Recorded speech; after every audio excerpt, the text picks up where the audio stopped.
I was totally amazed that an illegal substance that to me was garbage was helping me medically. I was bedbound for about 5 years. I couldn't hold a job. I had to quit school. I was near death. I believe that medical marijuana saved my life. I see it as a kind of wonder drug of our time. What this really is the marijuana legalization lobby taking advantage of sick patients. Legitimate sick patients need legitimate medications. It's medicine. If it is a medicine, how come it is not regulated through medical fields? Never in my career did I find a chemical so ill-qualified to be defined as a pharmaceutical. I think the biggest problem is that you're talking about a highly impure substance. You get all this stuff that's floating around in marijuana. 488 substances, 66 cannabinoids. If you find a positive effect, then that justifies drilling down deeper and deeper to see where this positive effect is coming from. There's quite a bit of evidence that suggested that cannabis would be useful for a number of indications. Migraine and nausea and vomiting. Marijuana contains anti-inflammatory, antioxidant, and probably anti-cancer compounds. We found that cannabinoids can almost completely cure cancers in these mice. Do you think that there has been much of a conversation about the science? Not nearly enough. Not nearly enough. I think the political controversies have harmed the research side. You would think that our policies in this country should be driven by science, but I think for the most part they're not.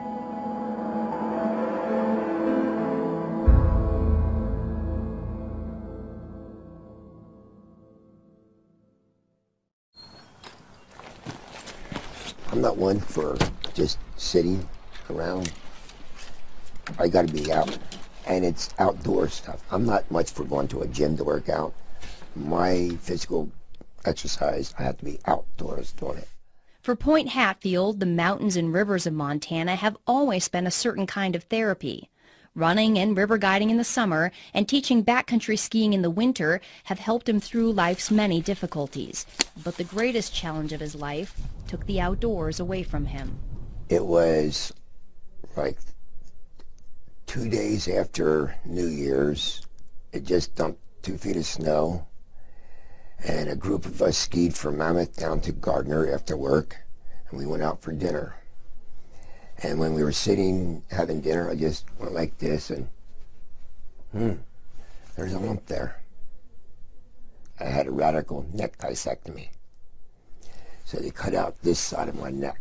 They took out the cleidosternomastus muscle and all the lymph nodes. But the cancer came back. 2 more tumors and another surgery later, it was clear Hatfield would have to endure chemotherapy and radiation.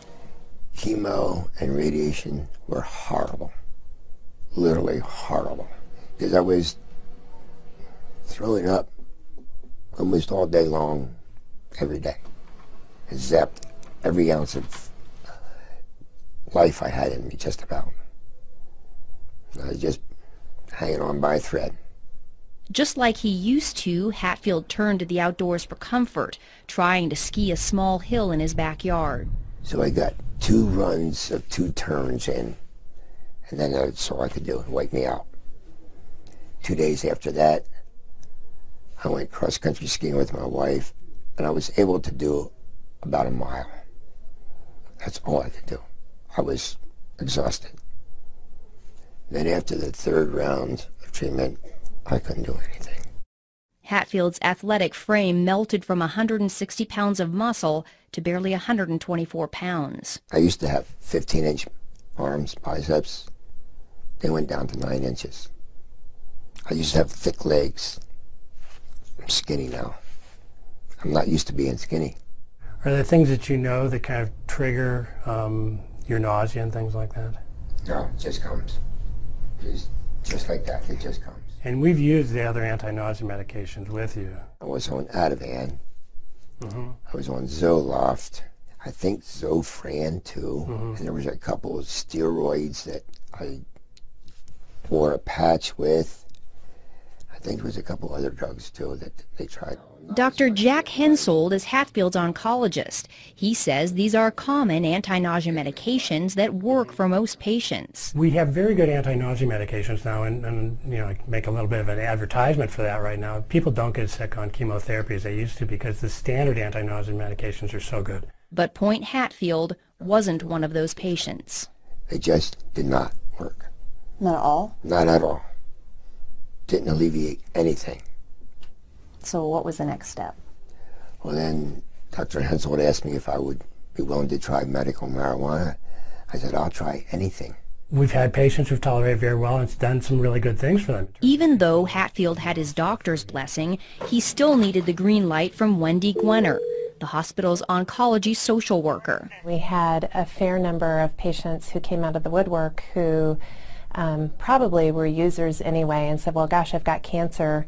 Can I get a card? And the answer is no, you can't. Gwenner carefully evaluated Hatfield's case, just like she does with every patient, before signing off on the medical marijuana recommendation. We have to be screening you and making sure that we've used appropriate medications as first-line treatment if our antiemetic medicines have not worked well, and we've gone through our cadre of medicines, then we would go to medical marijuana. After I got the medical marijuana, it just alleviated so much of that sick, pukey feeling, and alleviated the throwing up.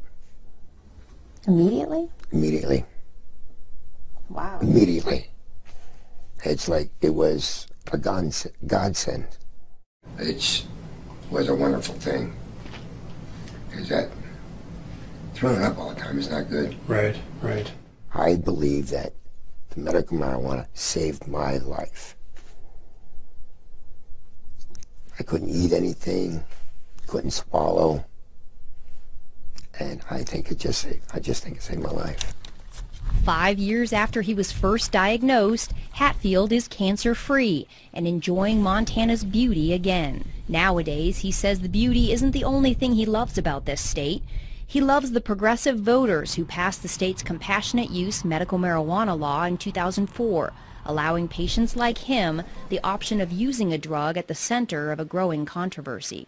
There's a false stigma attached to it, and I'm doing this interview to help other people. Why not? It's our job to help other people. It's our responsibility. If we can do something for people, why not do it? If something can help somebody, why not let those people have that? Impassioned pleas from patients just like Hatfield have been the spark behind a nationwide movement to allow access to marijuana as a medicine. By the fall of 2010, 15 states had passed laws similar to Montana's. This is all in direct conflict with federal law. Since the 1970s, the U.S. government has considered marijuana a dangerous drug, one with a high potential for abuse and no accepted medical use. It's known as a Schedule I drug, the most restricted category. Marijuana shares its Schedule I status with drugs like heroin, ecstasy, and LSD. Drugs that have a high potential for abuse but do have an accepted medical value are placed on Schedule II. Some of the drugs currently on Schedule II are methamphetamine, cocaine, opium, and morphine. Doctors can legally prescribe medications on Schedule II. They cannot prescribe Schedule I drugs. So doctors like Hensold cannot legally prescribe marijuana to patients like Hatfield. Instead, state marijuana initiatives carve out a gray area, allowing doctors to make a recommendation for medical use. But they do so at their own peril, since the federal government still views any marijuana use, even medical, as illegal. The government publicly says, well, marijuana's not a medicine because we don't have enough studies to show it, or we don't have this, or we don't have that. And you go, well, here I am. You've been sending me this for 28 years. Every month, Florida stockbroker Irvin Rosenfeld receives a tin of 300 federally grown and rolled marijuana cigarettes, complete with a legal marijuana prescription glued to the side. Does it seem hypocritical to you? Of course it's hypocritical. Of course it is. I mean, the fact they've been giving it to me for all this time, they've given me over 120,000 medical marijuana cigarettes so far in my lifetime. In the 28 years, 120,000. Rosenfeld is one of 4 surviving public patients in a little-known federal program. I show them my tin can, I show them my marijuana, they go, what? What do you mean the federal government grows this? What do you mean the federal government supplies this? They have no idea. It was called the Federal Investigational New Drug Program. Since applications to the program are confidential, the exact number of patients who made it in is unknown. Rosenfeld believes he was one of about a dozen patients who received legal marijuana cigarettes from the federal government. We were able to convince the government that nothing else worked, and so they had no choice but to give it to us. Rosenfeld argued he needed marijuana to treat his terrible pain caused by a rare disorder diagnosed at age 10.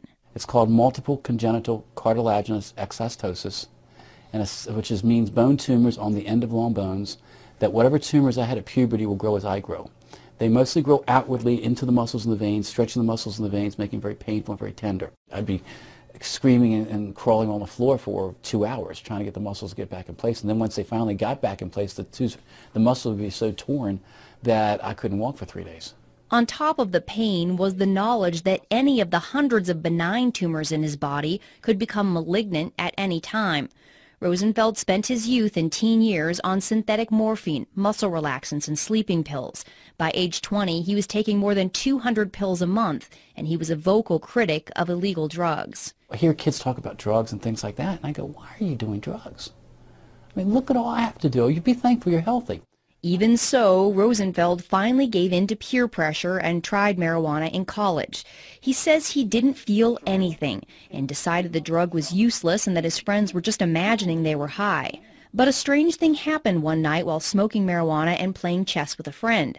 Rosenfeld did something he hadn't done in years. He sat comfortably for 30 full minutes. I thought, well, wait a minute. In what way did I take all the narcotics and drugs I had to allow me to sit? And I thought, gee, I haven't taken a pill in 6 hours. Well, then how can I sit? And just then, it was my turn with the joint. They handed me the joint. I looked at this piece of garbage, because to me it's all it was. I said, this is the only thing I've done differently. I've smoked this garbage. I wonder if there's any medical benefit to this garbage. Rosenfeld had stumbled onto another potential medical use for cannabis, chronic pain. When he joined the federal program in the 80s, he became one of a rare group of medical marijuana patients who could speak openly without fear of arrest about its medical benefits. Their stories added some legitimacy to an expanding body of anecdotal evidence. Medical marijuana has grown to a point where the government looks foolish saying it's not a medicine. It is a medicine. 82-year-old retired Harvard professor Dr. Lester Grinspoon is well versed in the anecdotal evidence surrounding medical marijuana. He's told Urban Rosenfeld's story along with many other patient stories in his book Marijuana, the Forbidden Medicine. His opinion of cannabis has come a long way since he first began investigating it as a young assistant professor of psychiatry at Harvard in the late 60s. Back then, he certainly did not see it as a medicine. Could only see from my ivory tower that lots of people were using marijuana. I had a concern that marijuana was a terribly dangerous, I believed it, a terribly dangerous drug. And why wouldn't he? The 1930s era film Reefer Madness was a dramatic manifestation of government and media claims about the dangers of marijuana.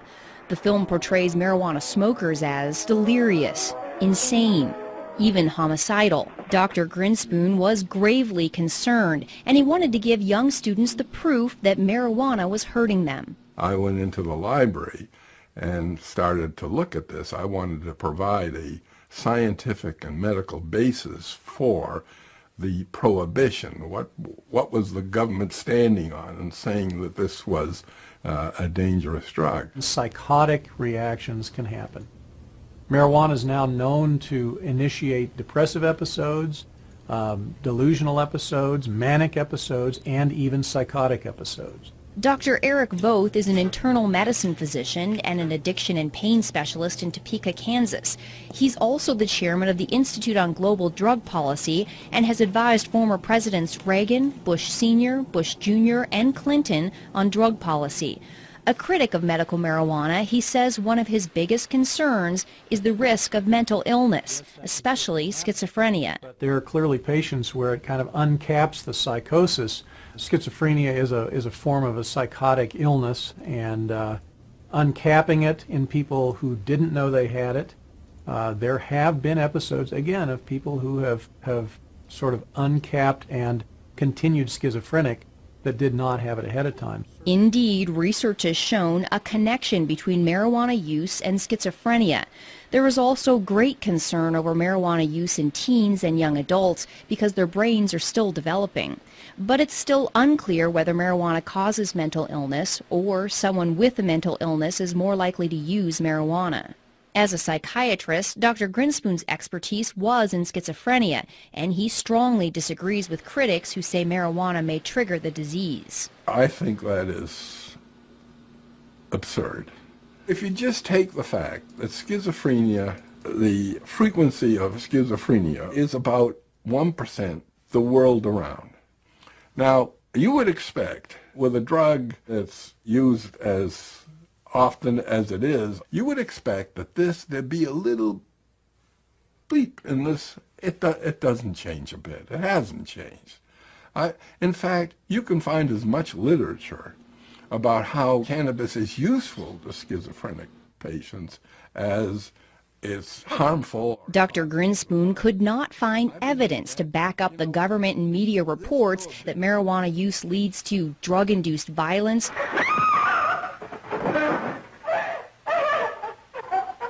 and incurable insanity. He is hopelessly and incurably insane, a condition caused by the drug marijuana to which he was addicted. This substance, the most harmful thing about it was not any inherent psychopharmacological property of the drug, but rather the way we as a society were treating the people who use this drug. It's been a medicine for about 3,000 years now.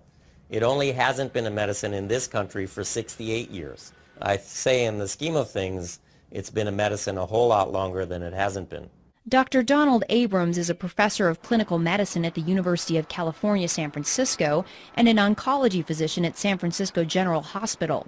He says doctors were able to freely prescribe cannabis for various ailments up until 1937. Harry Anslinger, who was a prohibitionist and the first head of the Federal Narcotics Bureau, decided to introduce the so-called Marijuana Tax Act.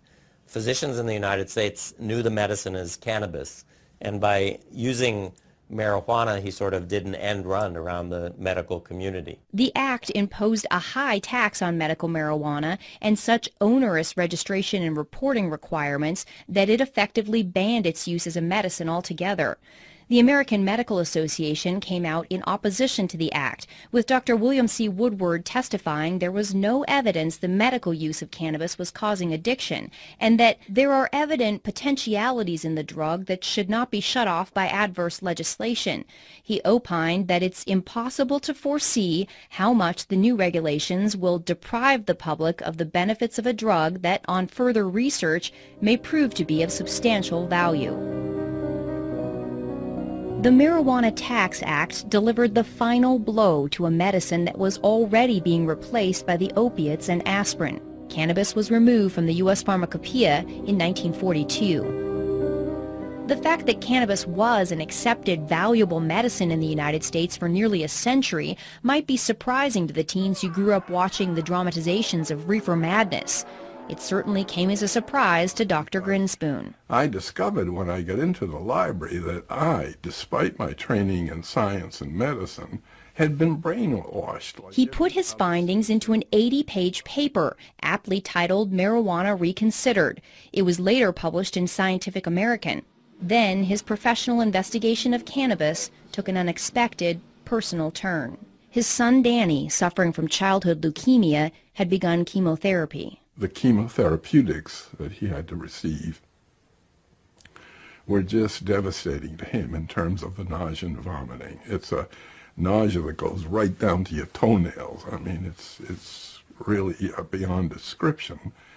Even with all his prior research, Dr. Grinspoon still had no idea that marijuana might be able to stop Danny's chemotherapy-induced nausea. One night at a dinner party, an oncology doctor who had read his paper on marijuana related the story of a 17-year-old with leukemia who used marijuana to treat his terrible nausea.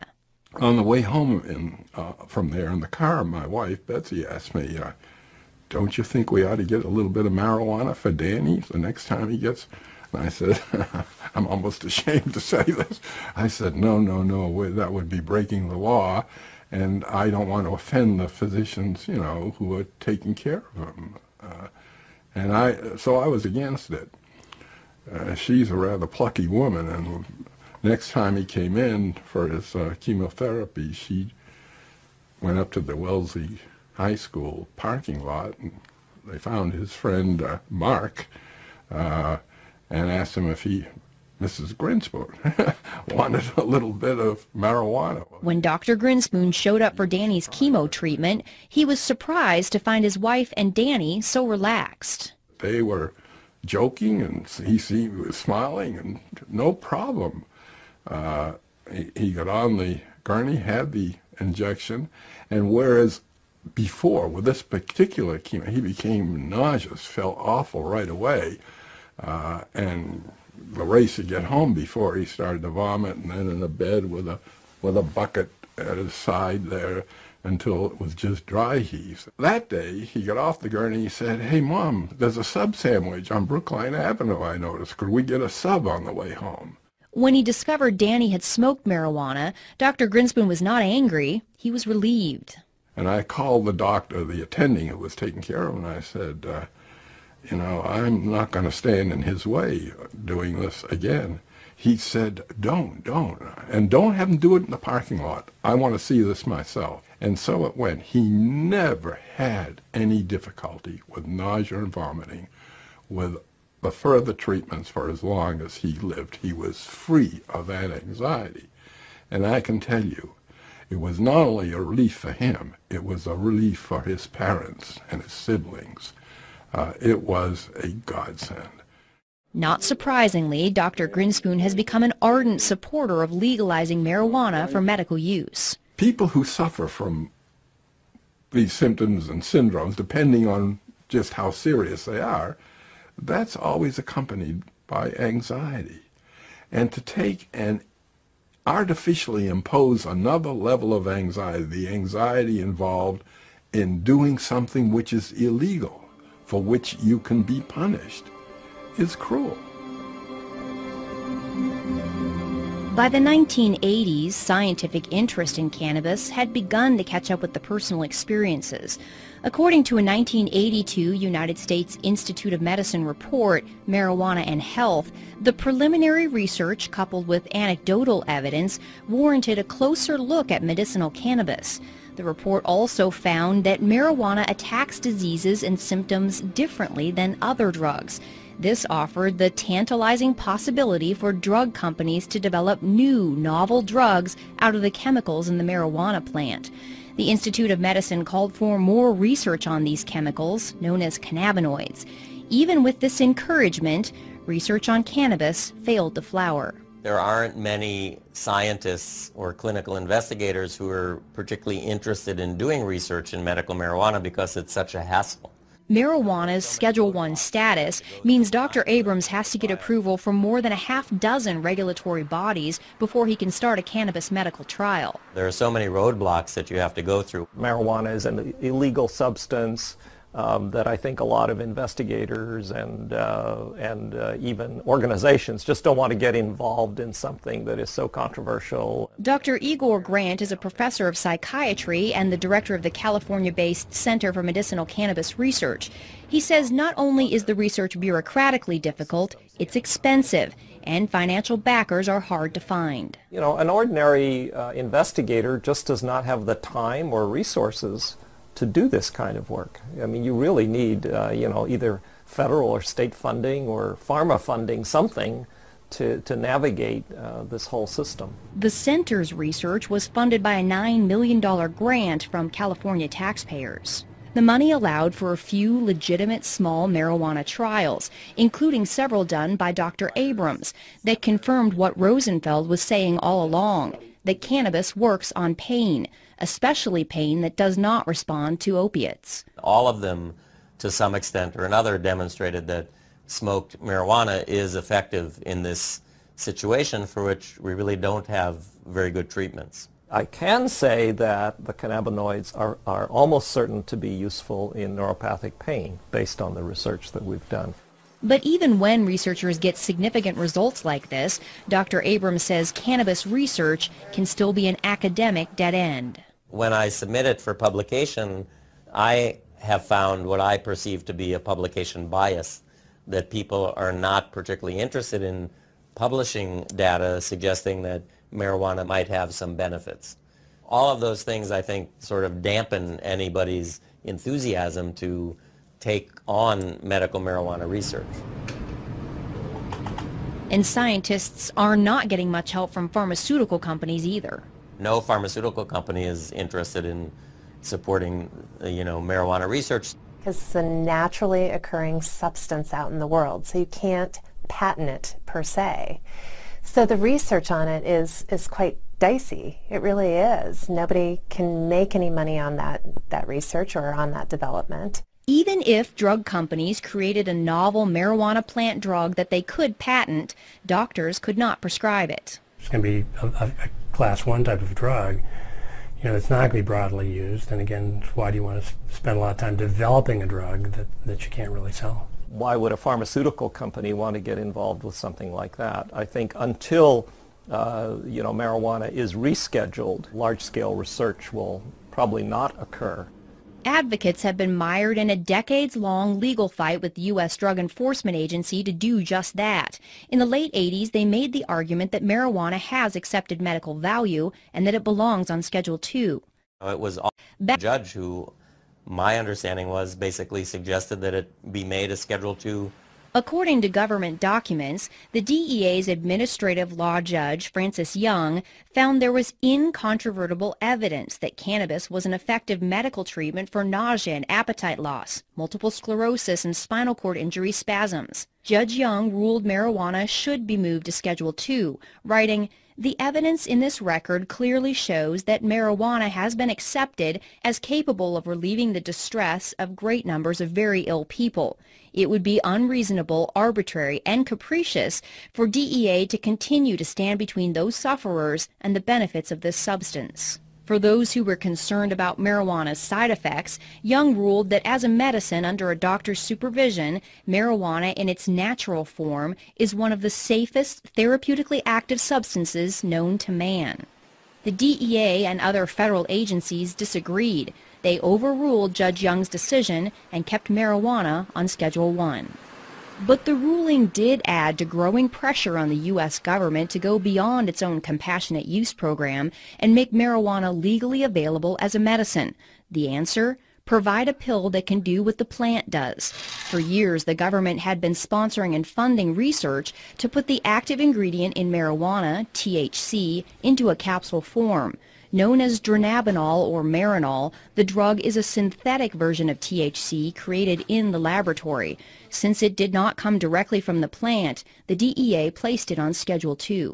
They wanted to have an answer to people like me. There is a medicine out there that people can buy. They don't have to use herbal marijuana. Dr. Grinspoon says the problem is Marinol does not work as well as marijuana. You take people who have used both herbal marijuana, smoked it or ingested it, and Marinol or dronabinol. Every time, never an exception. Oh, I much prefer herbal marijuana. It was my experience when AIDS patients first started taking dronabinol back in 1992 that they didn't like it. The absorption when taken orally of THC is very variable and low. The gut only absorbs 12%, plus or minus a few percent depending on the individual. The problem with taking it through the gut, you have to wait for an hour and a half to 2 hours to know whether you're getting relief from the pain or the nausea or whatever it is you're trying to relieve. How does Marinol compare in all this? I was talking earlier. I mean, do you feel like it's as effective as the plant or no? No.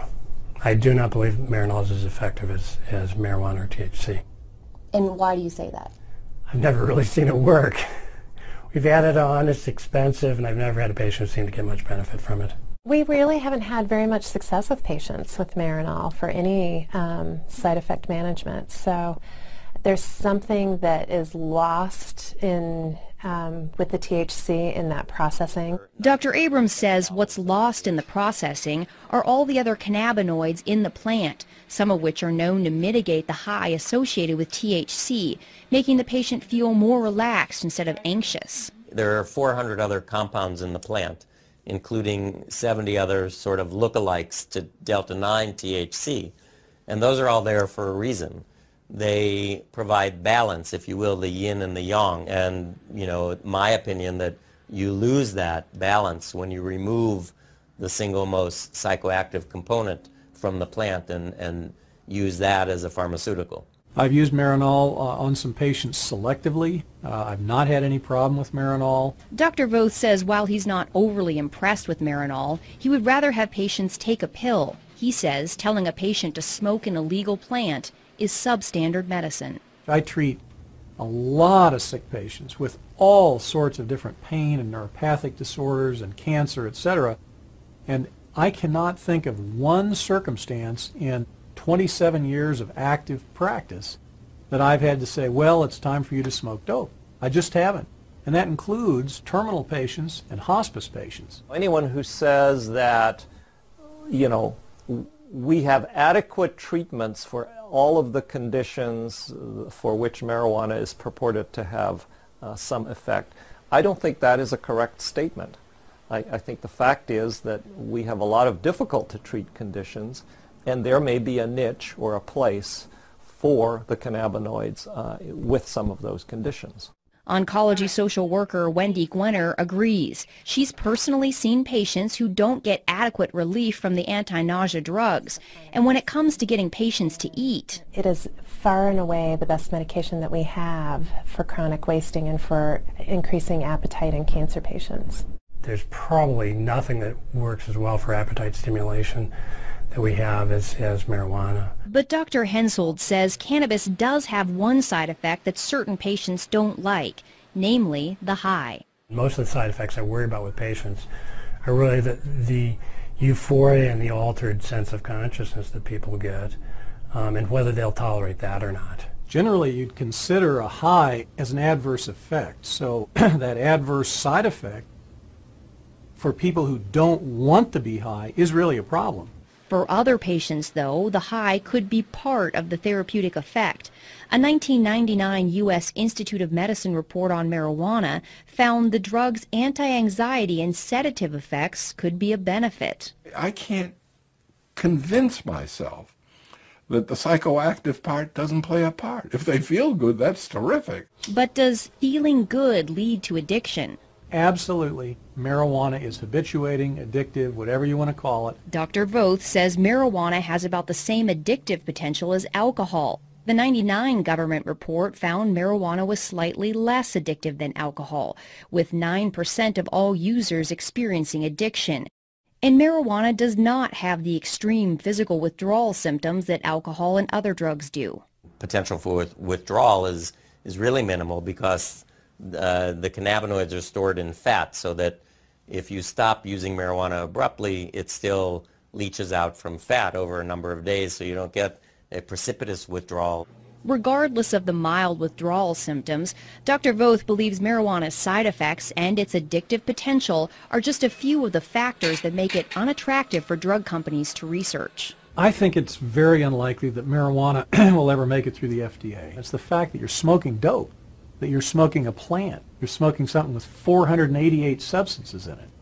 So there's the rub. Schedule 1 is a side issue. It may chill things a little, but it's really that you're looking at smoking dope as a medication. Dr. Voth is not the only one concerned about smoking. The 1999 Institute of Medicine report says smoked marijuana is a crude THC delivery system that also delivers harmful substances. There's a lot of things that have hit the literature that have talked about head and neck tumors, for instance, oral tumors, lung cancers even. The Institute of Medicine found that marijuana smoke can deposit up to 4 times the amount of tar in the lungs of a cannabis smoker as a tobacco smoker.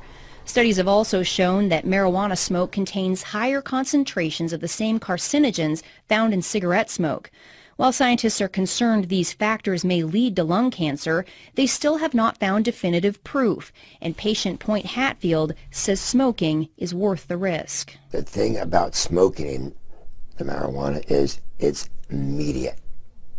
You don't wait 20 minutes or half an hour or whatever. It's immediate. And for me, immediate relief was a blessing. When you smoke cannabis, by the way, the peak concentration in the bloodstream occurs in 2.5 minutes. When it goes through your lungs, it goes into the right side of the heart, into the left side of the heart, and then right up to the brain. Most people prefer the inhalation method because they can better titrate when the effect comes on, how long it lasts. Dr. Grant says until someone comes up with a fast-acting inhaler, smoking may be their best option. I'm not sort of in the camp of people who say, well, I grant you marijuana may work, but it's absolutely unacceptable because it's smoked. I don't think that's right. Do you worry about patients smoking? I don't. I look at the cost benefit. The cost of having untreated cancer would be far outweigh whatever carcinogens might be introduced to the lungs. Even Irvin Rosenfeld, a patient who smokes 10 to 20 marijuana cigarettes a day, doesn't waste any time worrying about the smoke. No. Why not? First of all, I have over 200 tumors in my body that could go malignant. I should live so long as to die of lung cancer. Okay. A 2006 lung cancer study funded by the National Institute on Drug Abuse gives Rosenfeld even more to smile about. Researchers unexpectedly found that chronic, heavy marijuana smokers not only had no increased risk of developing lung cancer, but they actually had a decreased risk. Marijuana contains anti-inflammatory, antioxidant, and probably anti-cancer compounds in it. This is where the complexity of the plant is both a blessing and a curse. With dozens of cannabinoids and hundreds of other compounds, it's difficult to pinpoint the source of the beneficial effects found in the smoking study. There are challenges in doing research on something that has, 150 different chemicals in it. Critic Dr. Eric Voth believes the true medical potential of cannabis lies in targeting some of those chemicals, not smoking the entire plant. There are elements in the cannabinoids and various cannabinoids that have a lot of positive effect and very little addictive or high causing effects. Scientists have managed to isolate and focus attention on one of those. It's called cannabidiol, and next to THC, it's one of the most abundant cannabinoids in the plant. CBD is cannabidiol, which is another cannabinoid like the main psychoactive ingredient, but instead of getting people high, CBD seems to be a very potent anti-inflammatory and analgesic. So it relieves pain and decreases inflammation. But what I'll do... Judged anti-inflammatory and analgesic. So it relieves pain and decreases inflammation. But what I'll do is I'll just kind of put the stove on low. I'll spoon out a little bit of the canna butter, about that much as a dose is worth for the night. And I'll put it into the pan and just let it melt down. CBDs seem to help my seizures. I'm not using it to get any psychological effects off of it. I'm just eating the butter raw with bread, so warmed up. And how often do you take that? Once a day, twice a day? At night right before bed. I used to be on approximately 14 different prescriptions, and I would still have up to 12 seizures a day. I used to have to take 2 handfuls of pills, no more. While this 27-year-old epilepsy patient is relieved to be taking medical marijuana, she's considerably more anxious about showing her face and has requested we conceal her identity. Why do you not want to show your face?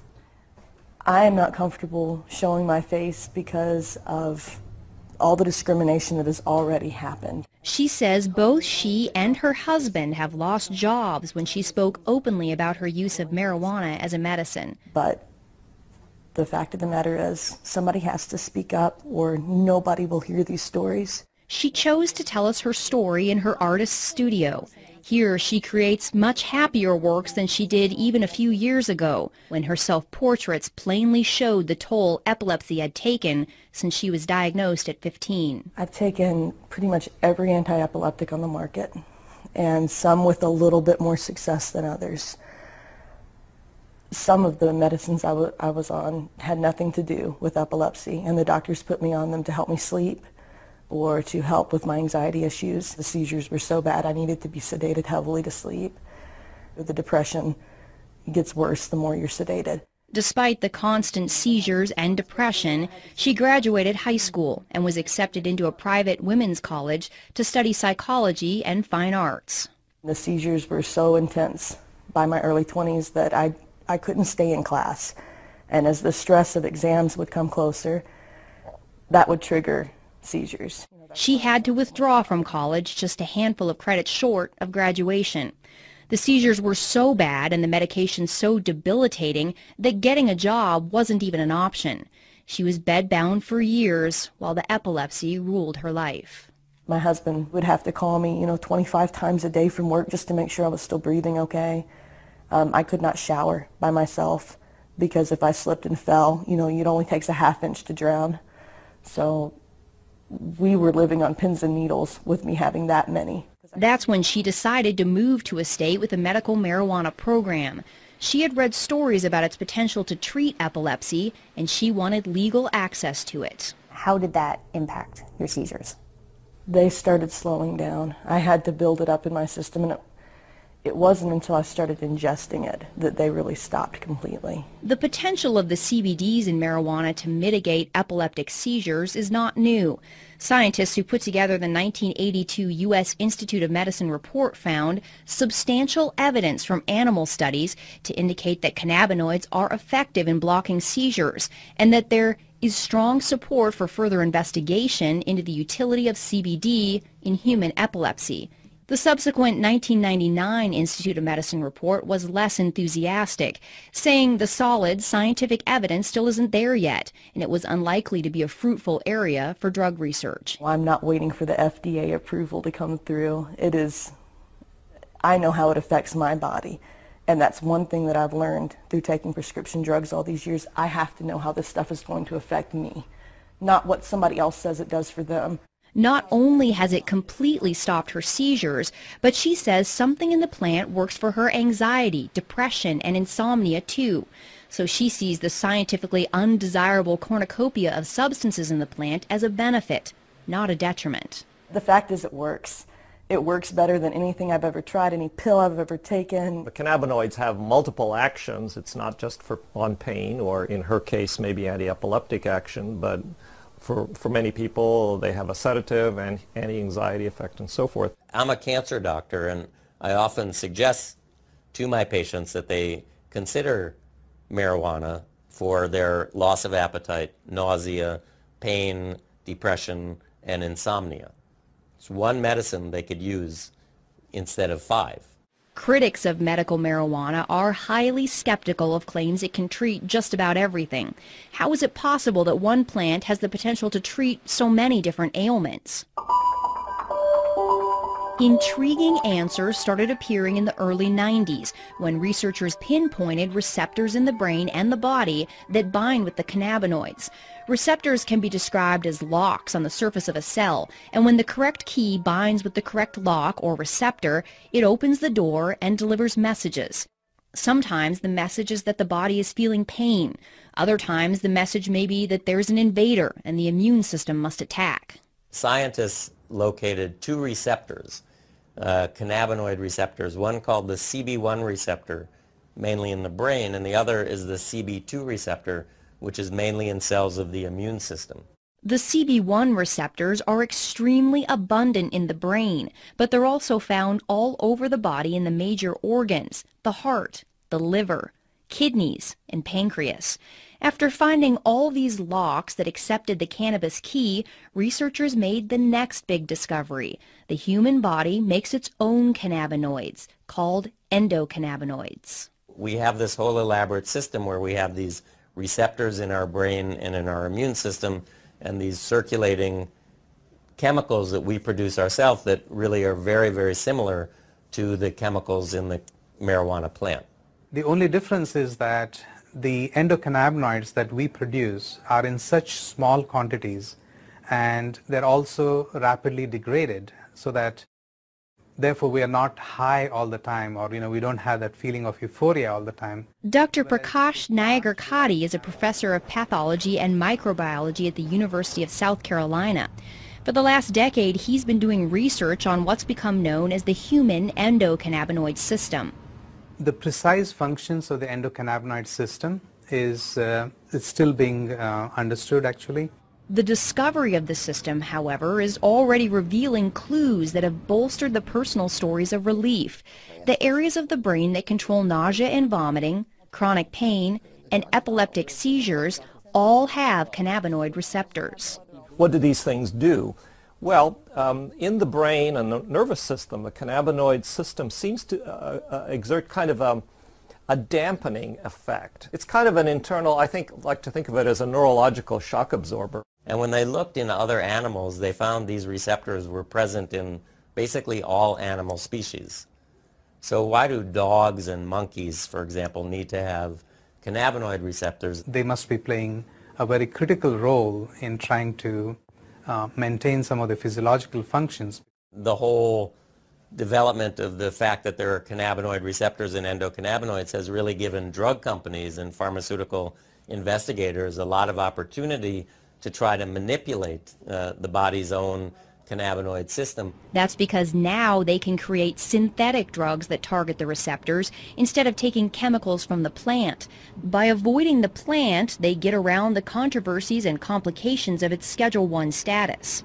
A search of the U.S. patent database reveals numerous large pharmaceutical companies have filed recent patents claiming their cannabinoid receptor drug has the potential to treat almost everything: multiple sclerosis, Alzheimer's, Parkinson's, rheumatoid arthritis, Tourette's, epilepsy, heart disease, obesity, various mental illnesses, and the holy grail of medicine, a cancer cure. We feel that these cannabinoids give us an opportunity to study their functions, and see how we can exploit them, how we can manipulate these cannabinoids and the receptors to find cures for a large number of diseases currently in which there is particularly no cure. As an immunologist, Dr. Nayagarkatti and his researchers at the University of South Carolina are exploring the impact cannabinoids and the CB2 receptors have on the human immune system. Both U.S. reports on marijuana found the cannabinoids do suppress the immune system, and previously this was seen as a concern. But Dr. Nayagarkatti believes tamping down the immune system could be a good thing. Is a concern, but Dr. Nayagarkatti believes tamping down the immune system could be a good thing. There are about 80 different autoimmune diseases, and basically autoimmune diseases are triggered by your immune system going haywire, getting hyperactivated and destroying certain cells and certain tissues. In multiple sclerosis, for example, the immune system suddenly begins attacking the brain and the spinal cord. Rheumatoid arthritis and lupus are similar diseases caused by the chronic inflammation associated with an immune system gone amok. The cannabinoids dampen down response to bacteria or foreign agents or injury to tissues. A lot of scientists and researchers are interested in those properties of the cannabinoids, in trying to see how we can suppress the immune response in autoimmune disease conditions. For Dr. Nayagarkatti, the research has gone far beyond treating inflammatory problems. He's narrowing in on the potential of cannabinoids to kill immune cells that have mutated and become cancerous. Once they become cancerous, they no longer die a normal cell death. Instead, they begin growing and spreading uncontrollably. We were one of the first labs to demonstrate basically that not only the immune cells, the normal immune cells express these cannabinoid receptors called the CB2 receptors, but also that when these immune cells get transformed and they become cancer, to our surprise we found that these cancer cells continue to express these CB2 receptors. This was an exciting discovery because the CB2 receptor can act like a target for the cannabinoids. Once they bind with the receptor, they can tell the cancer cell to die. So basically telling the cells basically to commit suicide, and that's what they do. And we demonstrated that that would be the mechanism by which the cannabinoids can kill the cancer, and therefore it can be used effectively as an anti-cancer agent. Dr. Nagar-Katti and his researchers were able to eradicate almost 100% of the cancer in test tubes. But they were skeptical they would see similar results when they moved on to tumors in mice. To our surprise, we found that almost 25 to 30% of the mice completely rejected the tumor. They were completely cured. And in addition, we found that the remaining mice also, there was a significant reduction in the volume or the size of the tumors as well. The lab results have been so promising that Dr. Nagar-Katti is beginning clinical trials with leukemia patients. There's no doubt in his mind that the cannabinoids, either from the plant or lab created, will play a major role in medicine in the future. I feel that in the next 5 or 10 years, there is going to be exponential growth in cannabinoid research. It's an area where both the critics and the advocates agree. Scientists are now well on their way to developing medicines based on the cannabinoids. It begs the question, however, will modern medicine eventually make the marijuana plant obsolete? No, it will not. In fact, it will only enhance it. Okay, because now it's more proof that the plant really does work. Okay, and instead of spending $600 a month on buying the pharmaceutical drug, I can grow my own plants. I don't want them to ever take the choice away, because I don't know how long it's going to be before they really find out exactly what is working for me or for others. And right now, having the raw plant available is the best solution, because you have all of it there. You don't have just what they've isolated, just what they've decided is important now. Let's keep it in the corridors of science. Let's keep it in the FDA.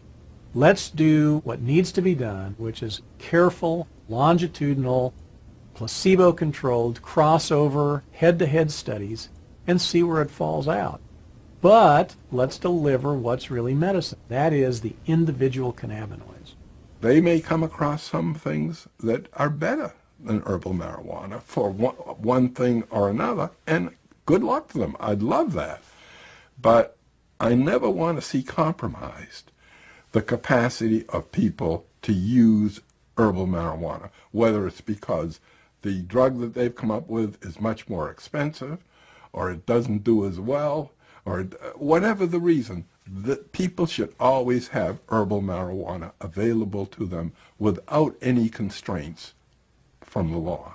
Patients say for now the question is irrelevant. Science has not yet given them the opportunity to choose between an effective pill or the plant. This is something where I have no other medical alternative to treat this condition. I have exhausted all of modern medicine's alternatives, and they have really screwed my body up. She says cannabis has allowed her to hold down 2 jobs and make plans to go back to school and finish those last credits. There is so much promise now where there was none before. Without the 10 to 12 cannabis cigarettes a day, I would not be working. I most likely would be on disability. I'd be homebound, and I'd be a drain on society versus a productive member of society. The federal program that allows Irvin Rosenfeld to legally use marijuana for chronic pain was shut down in 1992. Today, he's one of a few living patients who were grandfathered in and still receive marijuana every month, courtesy of the U.S. taxpayer. Point Hatfield believes he will never gain back the muscle he lost during his cancer fight, but he got his life back. And he thinks people should not underestimate this plant just because it doesn't come with a prescription. It's medicine. It's medicine just like aspirin is, or Zoloft, Ativan. It's a medicine. Marijuana is here to stay. It is certainly here to stay as a medicine. Dr. Grinspoon says the social stigma surrounding marijuana has damaged the medical research for too long. Today, he's on the advisory board for the marijuana advocacy group NORML, because he believes the only way marijuana will reach its true medical potential is if it's fully legalized. He's felt this way since the 70s, when he predicted the medical promise of cannabis would lead to a repeal of the prohibition in less than a decade. For years, I waited for my prophecy to come true, and I despaired that I would never see it in my lifetime. And I'm 82 and I have cancer now, so I'm not sure I will, but at least I'm seeing, you know, here this boat was dead in the water for all the years I was running around testifying, so forth. Nothing. And now, since medical marijuana, wow, are we making progress. Well, you're going straight to the heart of the issue, which really is the medical excuse movement is a means to get the camel's nose under the tent. The folks that are pushing the medical excuse movement really come from the medical legalization movement. I think it's not helpful to brand people's motivations. It may be the case that there are some people out there who really are trying to legalize marijuana under the cloak of medicine. I don't happen to be one of them. I'm more interested in seeing if there is a medical indication here, and if there is, I think it is a social responsibility to provide that for people who are suffering. The scientists are not here to make like policy decisions, but our goal is to find out the truth. To that end, the American Medical Association and the American College of Physicians have taken positions that marijuana should be moved off of Schedule I to make research on the cannabinoids easier. We who are involved in the science sort of wish that science would become more of a dominant driver in the messaging, as opposed to politics, religion, and ignorance and fear. I like to say it's time to have more light than heat on the subject, and clear away the smoke here. When you strip away the smoke of the social and political issues, one thing is clear. After decades of controversy, conjecture, and limited research, we have arrived at last in the realm of science. We know more about the secrets of this complex plant than at any other time in history. The only question now is where that knowledge will take us.